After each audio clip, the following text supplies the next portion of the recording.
contente com você estar aqui presente, passou a promovia que nós temos curso com informação assim valiosa para a nossa comunidade. Curso de Sthapatya Veda. O que é Sthapatya? Sthapatya é estabelecimento de conhecimento. É védico como estabelecer o edifício, o casa, a oficina, arriba o terreno, a conexão com o cosmos. Para que nós fazemos isso aqui? Fundação Grupo para a Comunidade está para elevar a consciência e trazer a informação para entrar nas comunidades coração, para assim nós podemos mais em aliança e estar mais feliz, sentir mais doce dentro da vida. Porque não é no mundo aqui para sofrer, nós sabemos no mundo aqui para passar doce, se cresce e vai adiante, nós sentimos mal. Então, pensei nós invitar um experto, um experto libertariano aqui, o senhor Deepak Bakshi. We have honor to invite you, Deepak, to our sunny island, Curacao. Welcome very much. Thank you. Deepak está de Vastu Design Studio. Ele tem sua vez companhia, Vastu Design Studio. Deepak está arquiteto. Ele estuda sua primeira temporada de ano 6-8 para 7-1 na Ahmedabad School, na Índia. Depois de ser na ano 75 para 80, ele faz seu master's degree na Royal Institute of Architecture at the University of London. Nessa temporada, ele escreveu uma tese de 2 anos. Em ano 73, ele está trabalhando no conhecimento de Sthapatya Veda. Caminho ele traz mais de 70 casas, templos, coisa um grande projeto na round mundo. Por de ano 99, a comissão mais foi parte companhia material não tóxico, também tem inteira parte de Sthapatya Veda. Usa mais energia de solo, usa mais energia de vento, para assim eu ter mais benefício de edifício. Usando só de energia de mesa de mais conveniente, portanto uma inversão para mim, mas depois mais conveniente. Está presente, nós estamos muito contentes com a AUE, Deepak Bakshi, está muito conosco. E realmente, welcome Deepak. Thank you. And we can just start. Yes.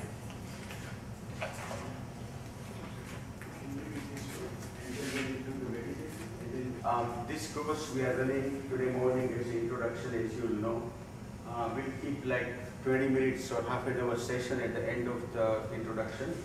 So you will have a chance to ask me questions about, I'm sure you have 100 of questions after you might have listened to me on television here or on the radio, and you might be questioning what is this Vastu is, what this does to my house, and how I can make my house better.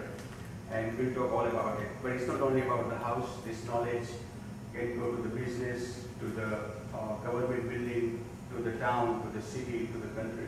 And knowledge is expanded from the micro to the macro of the universe. So, but the fundamental principle is the same. If you look at this pen, is called also Vastu. This room is also called Vastu. This building is called also Vastu, and this island is also called Vastu. So Vastu basically meaning a physical material, a physical entity is called Vastu.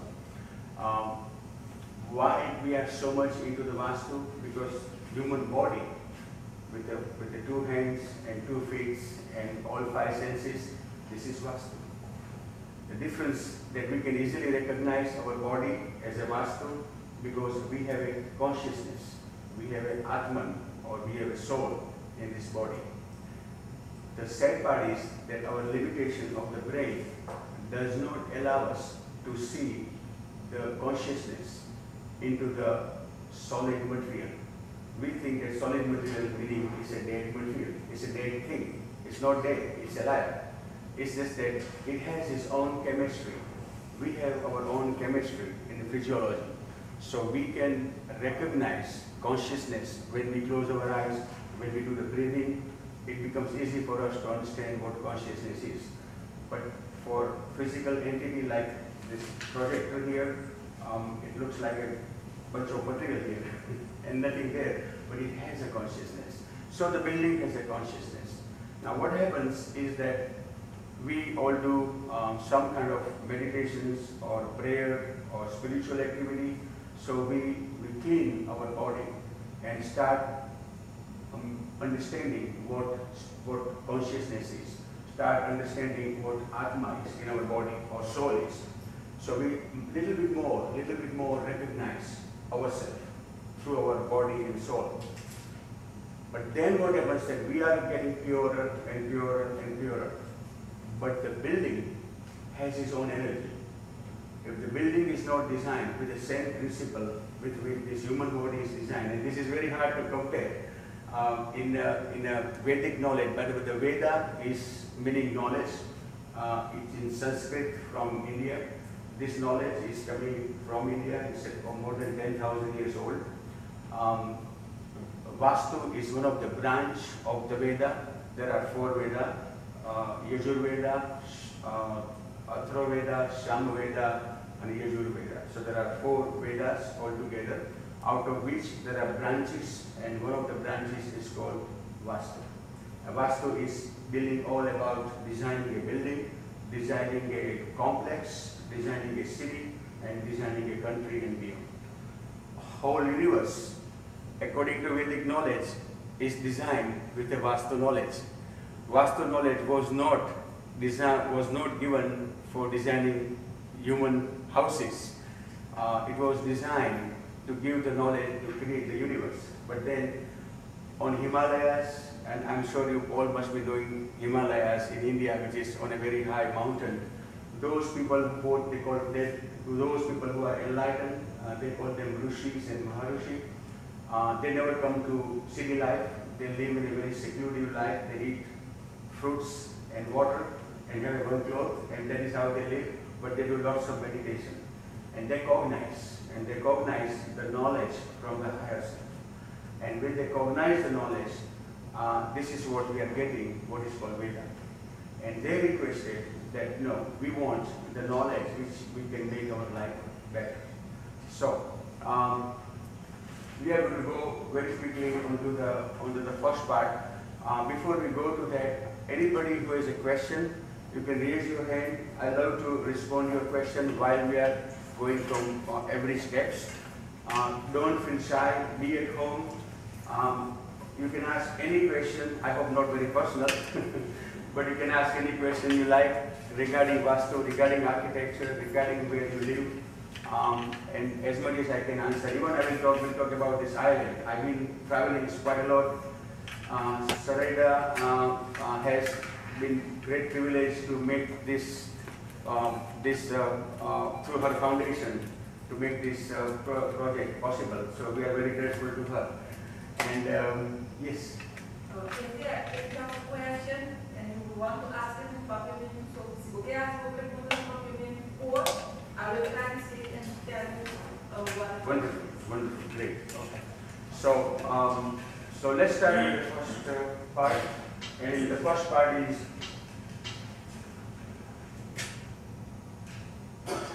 origin of Vastu, and the very first one is Vishwakarma. It's not a very good photograph, but this is what the image 10,000 years ago was being created in a stone. They call Vishwakarma. Vishwa means universe, and the Karma who created it. The one who created the universe named Vishwakarma, and that is what they think he looks like.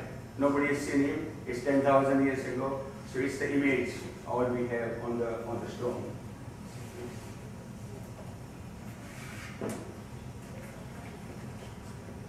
Now this is the city of Mohenjo-daro.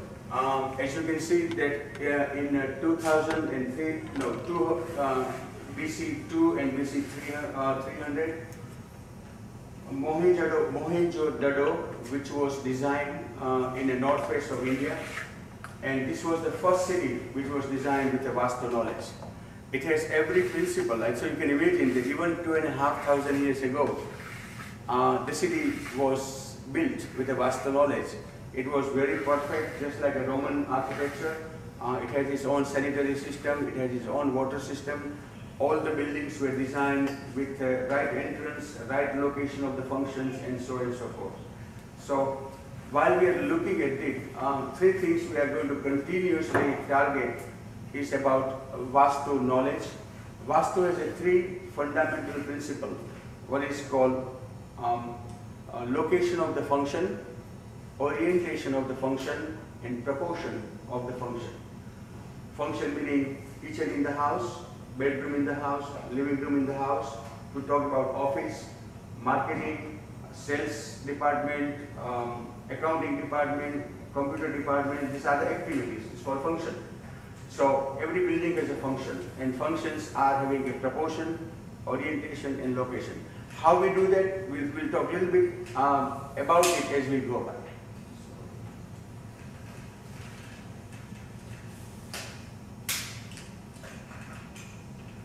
This is the only city, unfortunately, is designed in today's time. This was the product of 16th century, which is only 400 years ago.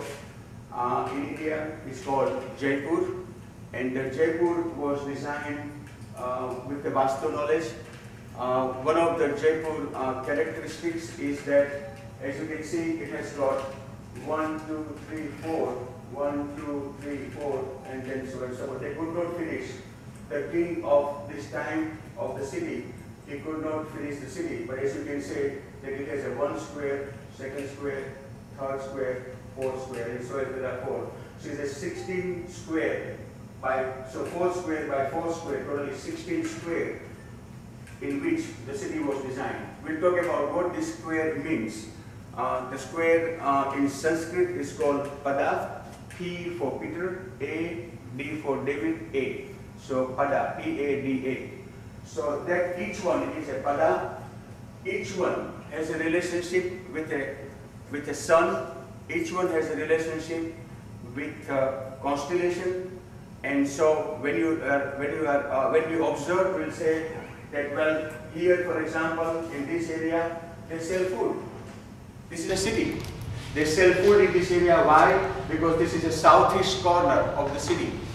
So they said that in a southeast corner, the energy of the sun, the energy of the constellation is very good in afternoon for eating aspects. So all the restaurants and all the selling of the food happens here. So this is how we design the city. So you can see that same principle will apply when we come to designing a house, and we'll talk about that.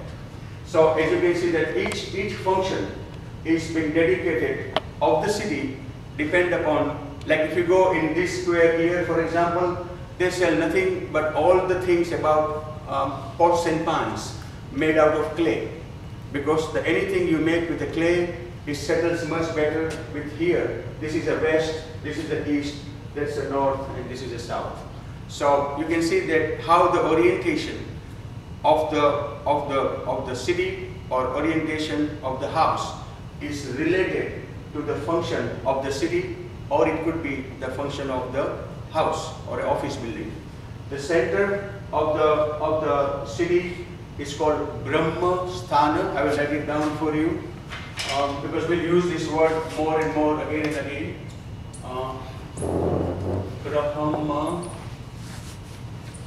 Sthana. Okay, this is called, everybody can read this? Everybody can read? Okay, it's a B, no? The lady over at the end, you can't read that? No.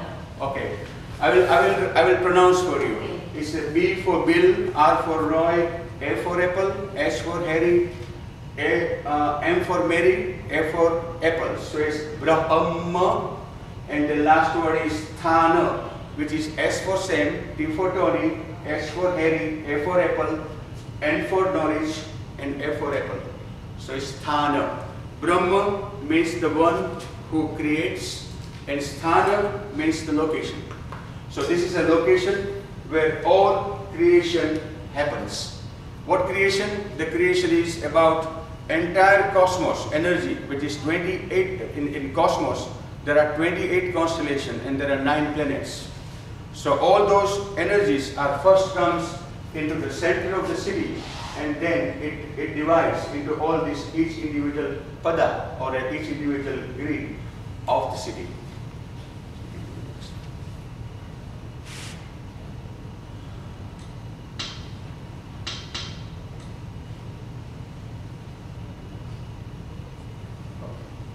So this is the little poem, is written in Veda, and this poem tells about, again, what's the Vastu.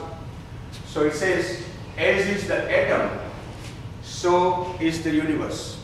If you look at the atom, and the structure and information in a very small atom is the same information you find in the whole universe. That is how the science says. So as is the atom, so is the universe. As is the human body, so is the cosmic body. There is no difference between our human body and cosmic body. How? There are 5 elements: earth, water, air, fire, and space. 5 elements. Human body is made of 5 elements. How it is? For example, the blood and flesh is earth. Every quality you find in earth is in our blood and in our bones and our muscles. Then 90% of human body is empty. But that emptiness is full of energy, electrical energy. Also, it has air.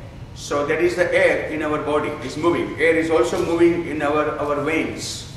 That's why the blood is moving from hand to the heart and heart to the hand, because there is an air movement in our body.